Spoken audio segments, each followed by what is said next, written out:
বাগনান একের খালনা মোড়ে রোহিত ভবনে সাড়ম্বরে ১৬৪তম রবীন্দ্র জয়ন্তী উদযাপন করল প্রয়াস। বর্তমান কর্ণধার সাদ্দাম হোসেনের আমন্ত্রণে উপস্থিত ছিলেন বিশিষ্ট জনপ্রতিনিধি তাপস হাজরা, রমেশ পাল, গোলাম খান সহ বিশিষ্ট ব্যক্তিবর্গ ও সাংস্কৃতিক জগতের কলাকুশলীরা।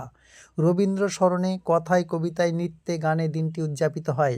পাশাপাশি এদিন রবীন্দ্র চেতনা ভাবনায় এক অঙ্কন প্রতিযোগিতা অনুষ্ঠিত হয়।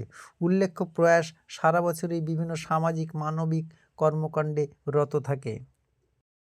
এদিন বিভিন্ন সাংস্কৃতিক সংগঠন থেকে, নৃত্যাঙ্গন থেকে, গান, নাচে যারা পারদর্শী তারাও কবিগুরু বিশ্বকবি রবীন্দ্রনাথ ঠাকুরের প্রকৃতিতে মাল্যদান করেন।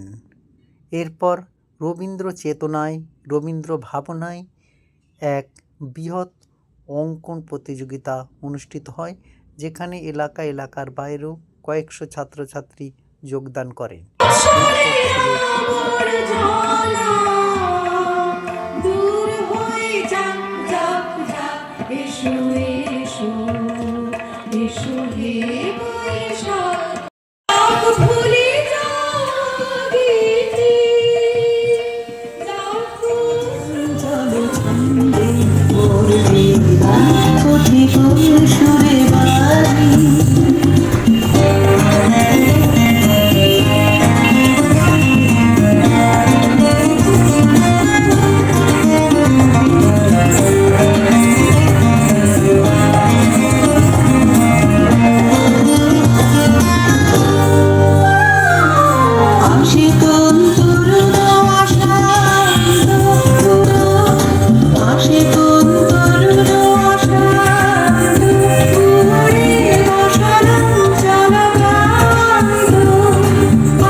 রবীন্দ্রনাথ শুধু বাংলার নয়, সারা ভারতবর্ষের নয়, পৃথিবীর কবি রবীন্দ্রনাথ ঠাকুর।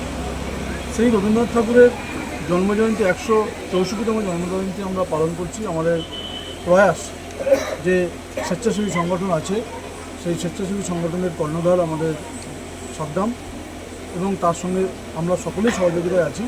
আমরা আজকে সেই অনুষ্ঠান করছি। এই অনুষ্ঠানে আমাদের উদ্দেশ্য এলাকার যে সমস্ত কচিকাঁচা শিশুরা রয়েছে তাদের যে মনের বিকাশ, রবীন্দ্রনাথ ঠাকুরের যে ভাবনা, সেই ভাবনাকে আমরা ফুটিয়ে তুলতে চাইছি। আমাদের অঙ্কন প্রতিযোগিতা 3-4টে স্তরে আমরা সেই প্রতিযোগিতা করছি এবং বহু প্রতিযোগী আজকে অংশগ্রহণ করেছে।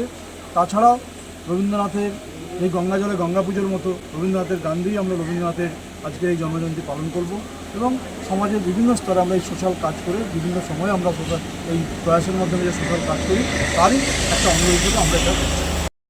প্রথমেই আমি কবিগুরু রবীন্দ্রনাথ ঠাকুরকে প্রণাম জানাবো এবং সাথে সাথে প্রয়াসের মাধ্যমে আজকে যে এই কবি প্রণামের যে অনুষ্ঠান করেছে এর জন্য টিম প্রয়াসকে আমরা ধন্যবাদ জানাবো।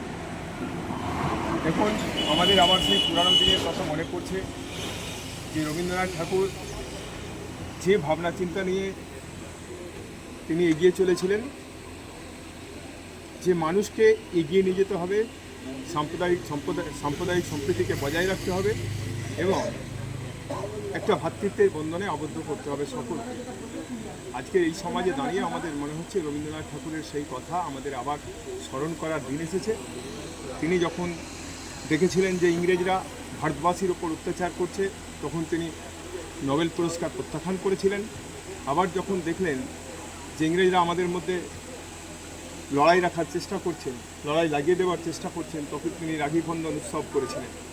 আর আজকে আমরা এখানে দাঁড়িয়ে প্রয়াসের মাধ্যম দিয়ে রবীন্দ্রনাথের সেই স্বপ্নকে বাস্তবায়িত করার জন্য একদিকে রবীন্দ্রসঙ্গীত, আবার একদিকে কচিকাঁচা বাচ্চাদের নিয়ে বসে আঁকা প্রতিযোগিতা, প্রয়াসের মাধ্যম দিয়ে আমরা বারেই নানা ধরনের অনুষ্ঠান করে থাকি। আজকেও তার ব্যতিক্রম কিছু নয়। আগামী দিনেও আমরা আরও বেশি করে প্রোগ্রাম নেব। এই প্রয়াসের যিনি কর্মধার, ভাই সাদ্দাম, ওনাকে আমি ধন্যবাদ জানাই। ওনার অনুষ্ঠান আমরা আজকে তৃতীয়তম বর্ষ আমরা প্রয়াসের থেকে তৃতীয়তম বর্ষ আমরা করছি। আমি প্রথমেই প্রয়াসের পক্ষ থেকে আমি আজকের এই কবিগুরু রবীন্দ্রনাথ ঠাকুরের জন্মদিবস উপলক্ষে সকলকে আমি আন্তরিক অভিনন্দন শুভেচ্ছা জানাই। অ্যাকচুয়ালি এই প্রয়াসের করার লক্ষ্যই আমাদের সামাজিকভাবে মানুষের পাশে থাকার জন্য। আমরা জনপ্রতিনিধি মানুষের কাজ করি, তবুও আরও বেশি সংখ্যক মানুষকে একত্রিত করতে এই প্রয়াসের ভাবনা। এর মাধ্যমে আমরা বন্যার সময় যেমন মানুষের কাছে ত্রাণ নিয়ে গেছি, সাথে সাথে আমরা বিভিন্ন রকম অনুষ্ঠান আমরা করে থাকি সামাজিক